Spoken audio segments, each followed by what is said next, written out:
사도신경으로 우리의 신앙을 고백하겠습니다. 전능하사 천지를 만드신 하나님 아버지를 내가 믿사오며 그 외아들 우리 주 예수 그리스도를 믿사오니 이는 성령으로 잉태하사 동정녀 마리아에게 나시고 본디오 빌라도에게 고난을 받으사 십자가에 못 박혀 죽으시고 장사한 지 사흘 만에 죽은 자 가운데서 다시 살아나시며 하늘에 오르사 전능하신 하나님 우편에 앉아 계시다가 저리로서 산 자와 죽은 자를 심판하러 오시리라. 성령을 믿사오며 거룩한 공예와 성도가 서로 교통하는 것과 죄를 사하여 주시는 것과 몸이 다시 사는 것과 영원히 사는 것을 믿사옵나이다. 아멘.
함께 나누실 말씀은 요한일서 3장 1절에서 3절의 말씀입니다.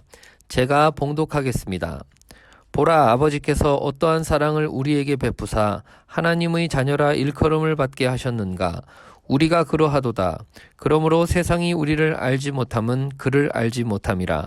사랑하는 자들아, 우리가 지금은 하나님의 자녀라. 장래에 어떻게 될지는 아직 나타나지 아니하였으나 그가 나타나시면 우리가 그와 같을 줄을 아는 것은 그의 참모습 그대로 볼 것이기 때문이니 주를 향하여 이 소망을 가진 자마다 그의 깨끗하심과 같이 자기를 깨끗하게 하느니라. 아멘. 하나님 아버지의 인도하심과 돌보심이 함께 하시기를 주님의 이름으로 축원합니다. 오늘 본문은 하나님의 자녀로 사는 깨끗한 삶에 대한 내용입니다. 먼저 성도는 하나님의 특별한 사랑을 받은 사람들입니다. 동시에 아주 특별한 하나님의 보호와 인도를 받는 사람들이기도 합니다.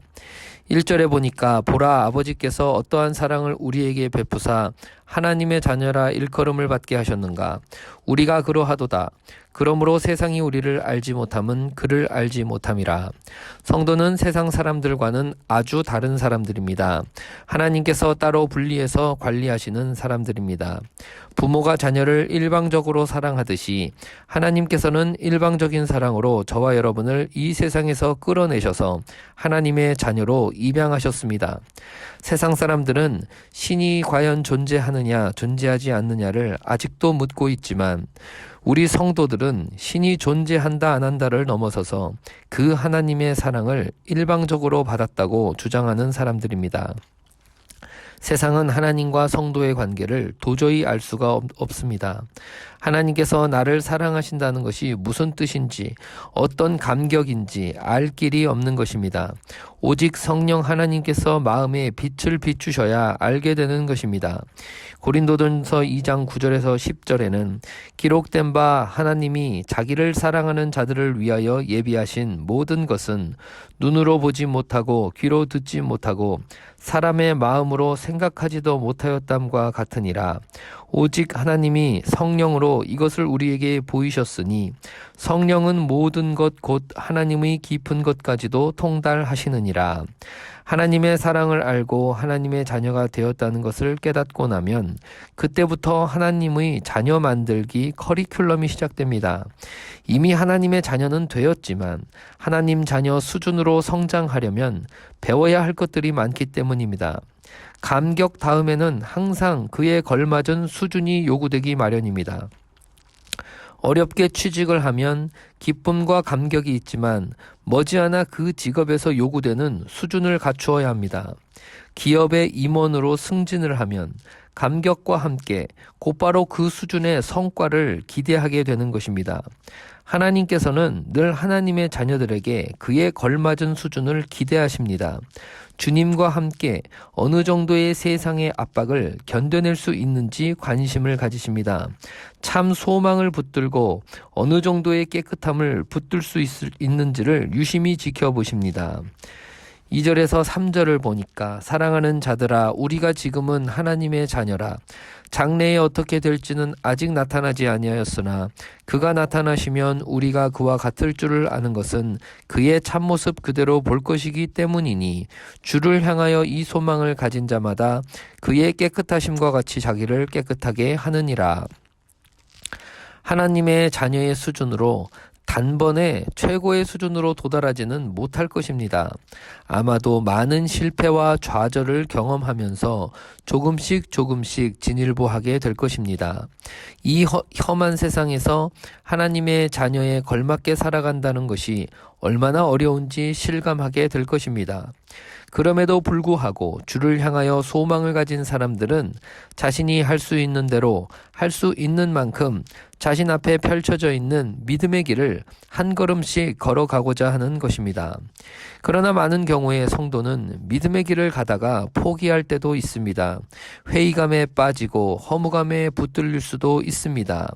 믿음이 도대체 뭘까 고민할 때도 있습니다.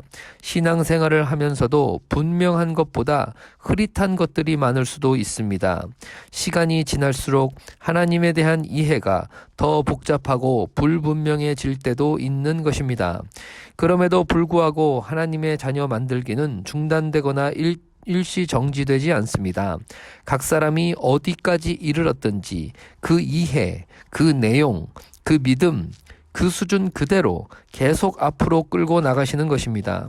왜냐하면 자녀들의 부족함과 연약함들이 하나님께서 이루시는 일에 기가 막힌 재료들로 사용되기 때문입니다. 그렇다고 우리의 부족함과 연약함이 그대로 다 좋다는 것은 아닙니다. 부족함은 채워야 하고 연약함은 벗어버려야 할 것입니다. 다만 하나님께서 사용하신 데는 전혀 문제될 것이 없다는 것입니다. 성도는 날마다 하나님의 자녀에 걸맞은 수준에 이르려고 애를 써야 합니다. 동시에 오늘의 수준에 만족할 줄도 알아야 합니다. 그렇게 주 안에서 항상 기뻐하면서 살아가는 것이 하나님께서 성도에게 향하신 뜻이기 때문입니다. 세상 사람들과는 전혀 다른 인생의 여정으로 부르신 하나님 아버지께 감사하며 하나님의 자녀로서 온유함과 따뜻한 성품으로 옷 입으시는 저와 여러분이 되시기를 주님의 이름으로 축원합니다. 기도하겠습니다. 좋으신 우리 하나님 아버지 감사합니다. 하나님의 은혜와 계획과 인도 가운데 저희들과 동행하여 주시고 하나님께서 주시는 그 소망에 따라 오늘도 한 걸음씩 진일보하며 하나님의 자녀로서 날마다 수준에 걸맞은 성품과 인격을 갖추기를 다짐하고 또 결단하는 우리 모두가 될 수 있도록 축복하여 주시옵소서. 모든 걸 주께 의탁드리고 감사드리며 살아계신 예수님의 이름으로 기도하옵나이다. 아멘. 하늘에 계신 우리 아버지여, 이름이 거룩히 여김을 받으시오며 나라가 임하시오며 뜻이 하늘에서 이루어진 것 같이 땅에서도 이루어지이다. 오늘 우리에게 일용할 양식을 주시옵고 우리가 우리에게 죄 지은 자를 사하여 준 것 같이 우리의 죄를 사하여 주시옵고 우리를 시험에 들게 하지 마시옵고 다만 악에서 구하옵소서. 나라와 권세와 영광이 아버지께 영원히 있사옵나이다. 아멘.